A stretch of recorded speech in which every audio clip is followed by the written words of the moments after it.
Hello friends, আসসালামু আলাইকুম। স্বাগতম আমার ইউনিক লার্ন চ্যানেলের পক্ষ থেকে। আজকে আমি আপনাদেরকে এই ডিজাইনগুলো কিভাবে তৈরি করতে হয় সেটাই দেখাবো। এই ডিজাইনগুলো কিন্তু অ্যাডোবি স্টকে অনেক বেশি ডাউনলোড হয়ে থাকে। আমি যদি আপনাদেরকে এই ডিজাইনগুলো দেখিয়ে দিই, আপনারা অবশ্যই এই ডিজাইনগুলো তৈরি করতে পারবেন। আর এই ডিজাইনগুলো কিন্তু খুবই সহজ, আর এই সহজভাবে ডিজাইনগুলো তৈরি করে আপনি যে কোনো মার্কেট প্লেসে আপলোড করতে পারেন এবং এইগুলো ডাউনলোড অনেক বেশি এবং এই সব ডিজাইনের কম্পিটিটরও খুব কম। আপনারা চাইলে এই ডিজাইনগুলো তৈরি করতে পারেন এবং অ্যাডোবি স্টকে বা যে কোনো মার্কেট প্লেসে আপনারা এগুলো আপলোড করতে পারেন। তো চলুন দেখে নেওয়া যাক কিভাবে এই ডিজাইনগুলো তৈরি করতে হয়। আমি সহজভাবে আপনাদেরকে দেখিয়ে দেওয়ার চেষ্টা করব ইনশাল্লাহ।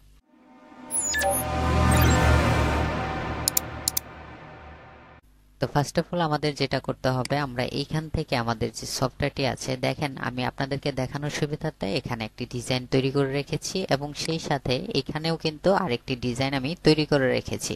আপনারা চাইলে যে কোনো ভাবে আপনারা এই শেপগুলো যখন আপনি তৈরি করতে শিখে যাবেন, তখন আপনি নিজে থেকে অনেক আইডিয়া বের করে অনেক সুন্দর সুন্দর ডিজাইন কিন্তু আপনি তৈরি করতে পারবেন। দেখেন আমি এখানে দুইটা ডিজাইন তৈরি করে রেখেছি এবং এগুলো আমি আমার যে অ্যাকাউন্ট আছে সেখানে আমি এগুলো আপলোড করব। সো আপনারাও এইভাবে কিন্তু আপনাদের ডিজাইনগুলো তৈরি করতে পারবেন। তো এর জন্য আমি প্রথমেই যেটা করব, আমরা তো আমাদের সফটওয়্যারটি ওপেন করে নিয়েছি। এখন এখান থেকে আমরা ফাইলে ক্লিক করব। ফাইল থেকে আমরা চলে যাব হচ্ছে নিউয়ে ক্লিক করার পরে আমরা এখান থেকে একটি আর্টবোর্ড নিয়ে নিব। তো আমি এখানে দেখেন আর্টবোর্ডের সাইজটা নিয়েছি হচ্ছে 5400 পিক্সেল এবং হাইটে নিয়েছি 7200 পিক্সেল। আপনারা চাইলে এটা কম বেশি করতে পারেন, এটা আপনাদের ইচ্ছা। তো আমি এই আর্টবোর্ডটা নিয়েই কাজ করছি। এরপরে এখানে দেখেন অ্যাডভান্স যে অপশনটা আছে, এখানে ক্লিক করার পরে এখানে কালার মোড থাকবে হচ্ছে RGB কালার মোড এবং এখানে আমি 300 ppi দিয়ে রেখেছি, আপনারা 300 ppi দিয়ে রাখতে পারেন। এরপরে আমরা এখানে ক্রিয়েটে ক্লিক করব। তো ক্রিয়েটে ক্লিক করার পরে আমাদের সামনে এরকম একটি আর্টবোর্ড ওপেন হয়ে যাবে এবং এই আর্টবোর্ডে আসার পরে আমরা যে কাজটি করব, এখান থেকে রেক্টেঙ্গেল যে টুলটা আছে এটাকে নিয়ে নিব। নিয়ে নেওয়ার পরে এই আর্টবোর্ডের মধ্যে আমরা ডবল ক্লিক করব। ডবল ক্লিক করার পরে আপনি এখানে আপনি যে আর্টবোর্ডটা নিয়েছেন এই আর্টবোর্ডের সাইজে একটি শেপ ক্রিয়েট করবেন। তো আমি এখানে দেখেন 5400 এবং 7200 পিক্সেলের একটি শেপ আমি এখানে নিয়ে নিব। তো প্রথমত আমরা এটাকে স্টপ করে দিব, স্টক কালারটাকে, এবং ফিল কালার যেটা থাকবে ফিল কালার থেকে আমরা এটাকে ব্ল্যাক কালার করে দিব। তো এরপর এটাকে আমরা অ্যালাইন সেন্টার করে নিব। আচ্ছা, এরপরে আমি এটাকে কি করব, এটাকে জাস্ট লক করে দিব, যেহেতু এটার মধ্যে আমাদের আর কোনো কাজ নেই। সো আমরা এখান থেকে লেয়ার যে প্যানেলটা আছে এই লেয়ারসে আমরা ক্লিক করব। ক্লিক করার পরে আমাদের সামনে এরকম একটি ইন্টারফেস শো করবে, এটা আমরা এখান থেকে লক করে দিব, অথবা আপনি কিবোর্ড থেকে কন্ট্রোল 2 প্রেস করলেও এটা লক হয়ে যাবে। দেখেন এটা এখন এখানে আমি যে কাজই করি না কেন এটা কিন্তু সরবে না। তো এটা লক হয়ে গেল, আমরা পরবর্তীতে যদি প্রয়োজন পড়ে আমরা এখান থেকে আনলক করে দিতে পারি। তো এখন আমি যেটা করব, এখন এখানে দেখেন বিভিন্ন রকমের কালার কিন্তু এখানে দেওয়া আছে। এইখান থেকে একটা কালার নিয়ে নিচ্ছি আমি। এখান থেকে এটাকে জাস্ট আমি এখান থেকে কপি করলাম, কপি করার পরে এখানে পেস্ট করলাম। পেস্ট করার পরে দেখেন আমার ইমেজটা কিন্তু এখানে চলে আসছে। তো এখন আমি এখান থেকে দুইটা বা তিনটা কালার আমি এখানে নিয়ে নিই। এখান থেকে আমি 5টা কালার নিব। তো 5টা কালার নেওয়ার জন্য আমি কি করলাম, এখান থেকে রেক্টেঙ্গেল যে শেপটা আছে আমি এখান থেকে শেপগুলো নিয়ে নিলাম। নিয়ে নেওয়ার পরে এখান থেকে দেখেন এখানে যে আইড্রপার যে টুলটা আছে এটা আমরা নিয়ে নিব। নিয়ে নেওয়ার পরে আমি একটা একটা করে এখানে সিলেক্ট করব এবং এখানে আইড্রপার টুল দিয়ে এই শেপগুলোর মধ্যে আমি কালারটা পিক করব।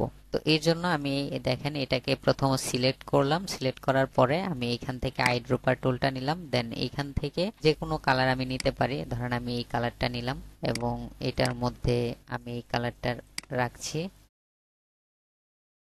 তো দেখেন আমি এখানে কয়টা টোটাল 5টা কালার এখান থেকে আমি নিয়ে নিলাম। 5টা কালার নিয়ে নেওয়ার পরে আমার এখন কাজ হবে কি, আমি এইখান থেকে ধরেন এইখান থেকে আমি রেক্টেঙ্গেলই একটা শেপ নিচ্ছি আর কি। তো নেওয়ার পরে আমি এইখানে যেহেতু আমার এখানে ফিল কালারটা স্টপ করা আছে, আমি এইখান থেকে গ্রেডিয়েন্ট কালারটাও দিয়ে দিতে পারি, অথবা এইখানে ক্লিক করলেও আমি গ্রেডিয়েন্ট কালারটা দিয়ে দিতে পারবো। এরপরে আমি এখানে ক্লিক করব। তো দেখেন এইখানে কিন্তু আমার গ্রেডিয়েন্ট কালারটা চলে এসেছে। এখন আমি যেটা করব, এখানে এই 5টা কালার অ্যাড করব। তো 5টা কালার অ্যাড করার জন্য এই যে গ্রেডিয়েন্টের এখানে যখন আমি মাউসটা রাখি, মাউসের যে কার্সরটা আছে এখানে প্লাস চিহ্ন আসে, যখন প্লাস চিহ্নটা আসবে তখন আপনি এটাকে ড্র্যাগ করে সরাবেন, তাহলে একটা স্লাইড আপনার তৈরি হয়ে যাবে। এরকম করে আমি 5টা স্লাইডার এখানে তৈরি করে নিচ্ছি। তো দেখেন আমি এখানে 5টা স্লাইডার কিন্তু তৈরি করে নিলাম। এখন একটা একটা করে কালার এখানে আমি পিক করব। তো প্রথমত এটার মধ্যে আমি ক্লিক করলাম, করার পরে এখানে দেখেন কালার পিকার নামে একটা টুল দেওয়া আছে, এটাতে আমি ক্লিক করব। এটাতে ক্লিক করার পরে আমি দেখেন এটার মধ্যে ক্লিক করলাম, এখানে কিন্তু আমার ইয়েলো কালারটা চলে আসলো। এরপর আমি এটার মধ্যে ক্লিক করব, দেন এখানে এই কালারটা নিব এবং যেইটার মধ্যে আমি যে স্লাইডারের মধ্যে আমি যে কালারটা নিতে চাই, জাস্ট ওইটার মধ্যে একটা ক্লিক করে আমি কালারে ক্লিক করব, তাহলে দেখবেন যে আমার এখানে কালারটা চলে আসবে। কালারটা আসার পরে আপনি জাস্ট এই কালারগুলোকে একটু অ্যাডজাস্ট করে নেবেন, অর্থাৎ যখন দেখবেন আপনার এখানে কালারগুলো একটু মানে মিক্সড হয়ে গেছে, তখন আপনি এখান থেকে কালারটা সেভ করে নেবেন। দেখেন আমার এখন কালারটি কিন্তু মিক্সড হয়ে গেছে।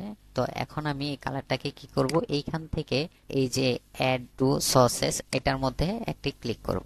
এটার মধ্যে ক্লিক করলে আমার এই কালারটা কিন্তু এখানে এই যে দেখেন নিউ গ্রেডিয়েন্ট সস 2 এইটার নামে কিন্তু একটি গ্রেডিয়েন্ট কালার আমার এখানে তৈরি হয়ে গেল। এখন আমার কাজ শেষ। এখন আমি চাইলে এটাকে কি করতে পারি, ডিলিট করে দিতে পারি। তো এরপরে এখন আমি যেটা করতে পারি, এখন যেহেতু আমাদের কালারটা গ্রেডিয়েন্টের মধ্যে অ্যাড হয়ে গেছে, সো আমরা এখান থেকে এখন আমরা একটা পেন্সিল টুল দিয়ে কোনো কিছু আর্ট করতে পারি। ধরেন আমি এখান থেকে এইভাবে একটা শেপ নিয়ে নিলাম। তো নেওয়ার পরে এখানে দেখেন 2টা কালারে কিন্তু আমার অফ হয়ে আছে।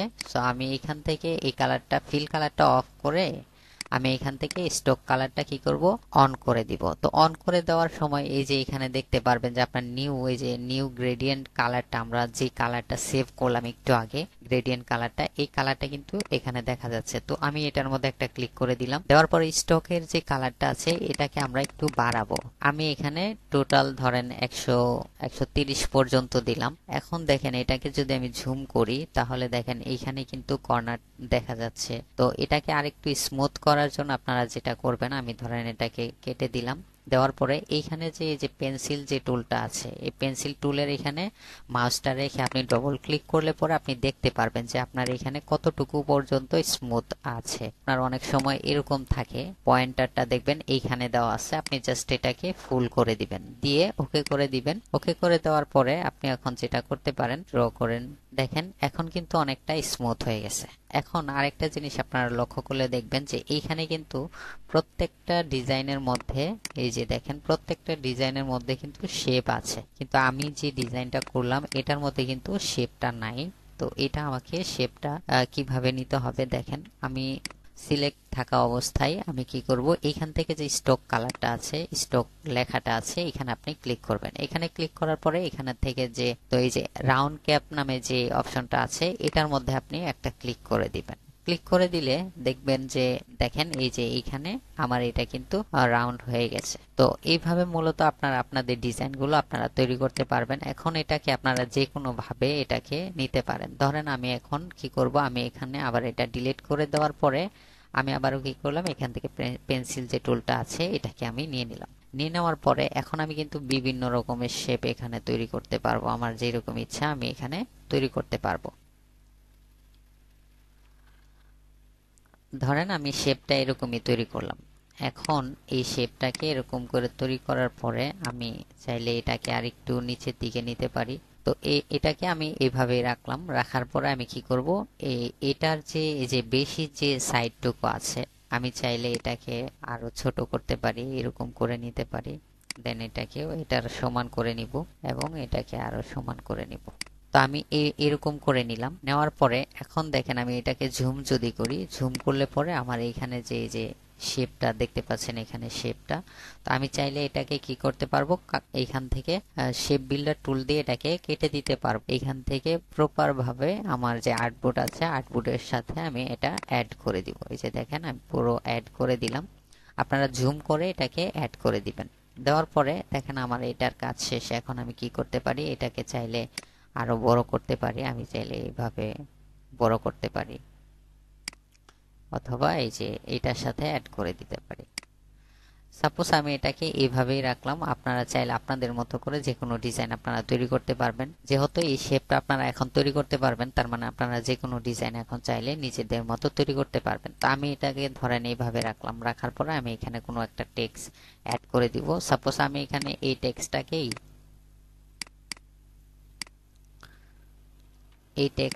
কপি করে দেন এখানে পেস্ট করলাম। আপনারা এখান থেকে যেটা করবেন, আমার ভিডিওটা লং হয়ে যাবে, যার জন্য আমি আপনাদেরকে এখানে এইভাবেই দেখাচ্ছি। আর এইখান থেকে আপনারা যেটা করবেন, এখান থেকে টেক্সট নিবেন। আপনারা এখান থেকে ধরেন যে কোনো টেক্সট যদি আপনারা লিখতে চান তাহলে লিখতে পারবেন। ধরেন আমি এখান থেকে একটি টেক্সট নিয়ে নিলাম, কন্ট্রোল শিফট এবং অল্টার চেপে ধরে এটাকে আমি সমানভাবে কি করতে পারবো, বড় ছোট করতে পারবো। তো ধরেন আমি এখানে এইটার কালারটা দিয়ে দিচ্ছি। আপনারা এখানে ধরেন যে কোনো নামই আপনারা দিতে পারেন। হ্যাঁ, আমি এখানে জাস্ট আপনাদেরকে দেখিয়ে দিচ্ছি, বাকি কাজটা আপনারা করে নেবেন। দেন এইখানে ধরেন আমি এখানে কিছু একটা লিখেছি। তো লেখার পরে আমরা তো আর টেক্সট ডিজাইন করলে আমরা কিন্তু এরকম ভাবে দিতে পারবো না।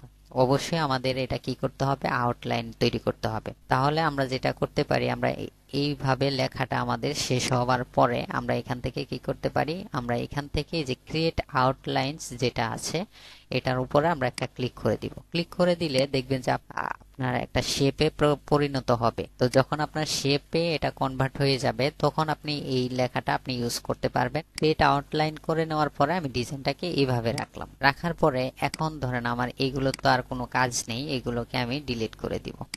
ডিলিট করে দেওয়ার পরে দেখেন আমার কিন্তু এটা একটা ডিজাইন হয়ে গেল।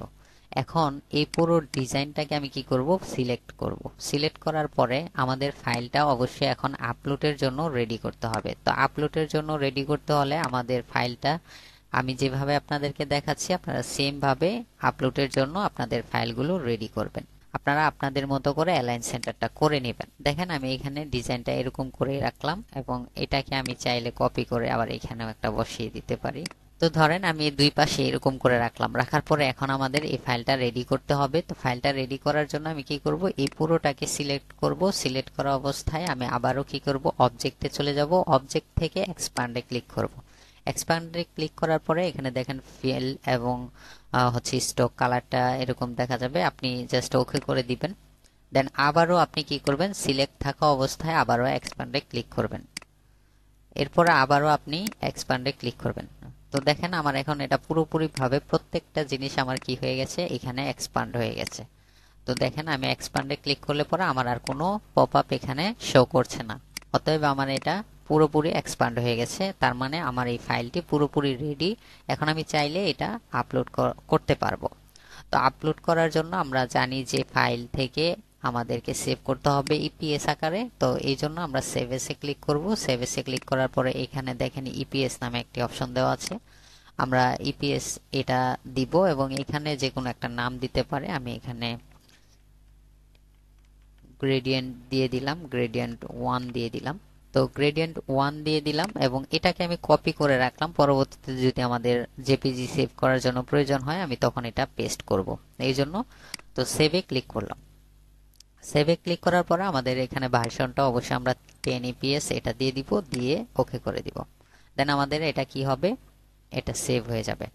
এবং এখন আবারও আমরা এটাকে একটা জেপিজি আকারে আমাদের এখানে একটা ফাইল সেভ করতে হবে। এই জন্য আমরা ফাইল থেকে এক্সপোর্ট, এক্সপোর্ট থেকে এক্সপোর্ট অ্যাজ এটার মধ্যে ক্লিক করব। করার পরে এখানে দেখেন গ্রেডিয়েন্ট 1 নামে আমার এখানে এটা সিলেক্ট অবস্থায় আছে এবং এখান থেকে আমার জেপিজি মোডে আমি একটা ফাইল সেভ করব। এই জন্য আমি এক্সপোর্টে ক্লিক করলাম। এক্সপোর্টে ক্লিক করার পরে এখান থেকে যেমন আছে এমনই থাকবে। দেন আমরা এখান থেকে ওকে করে দিব। অবশ্যই আপনারা একটা জিনিস খেয়াল রাখবেন, এখানে দেখবেন যে ইমবেড আইসিসি প্রোফাইল এসআরজিবি, এটা অনেক সময় অনেকের টিক মার্ক দেওয়া থাকে না। আপনারা একটু লক্ষ্য করে এটা টিক মার্ক দিয়ে নেবেন। তারপরে আমি ওকে করে দিলাম।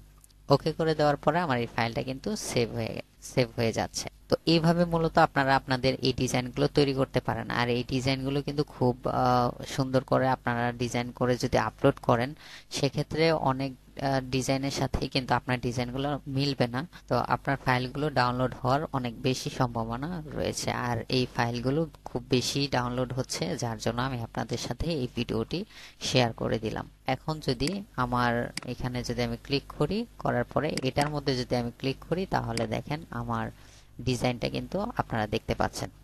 তো এইভাবে যদি আপনারা আপনাদের ডিজাইনগুলো তৈরি করেন এবং অ্যাডোবি স্টকে আপলোড করেন বা অন্যান্য সাইটে যদি আপনারা আপলোড করেন, সেক্ষেত্রে খুব সুন্দরভাবে আপনারা এই ডিজাইনগুলো চাইলে আপলোড করতে পারেন। তো ফ্রেন্ডস, আশা করি আপনাদের ভিডিওটি ভালো লেগেছে। যদি ভিডিওটি ভালো লেগে থাকে তাহলে অবশ্যই চ্যানেলটি সাবস্ক্রাইব করবেন এবং পাশে থাকা বেল বাটনটি বাজিয়ে দিবেন। আর বন্ধুদের সাথে ভিডিওটি শেয়ার করতে ভুলবেন না, হতে পারে তারাও আপনার এই একটি শেয়ারের কারণে অনেক কিছুই জানতে পারবে। তো ফ্রেন্ডস, ভালো থাকবেন, সুস্থ থাকবেন, দেখা হবে নেক্সট ভিডিওতে। আল্লাহ হাফেজ।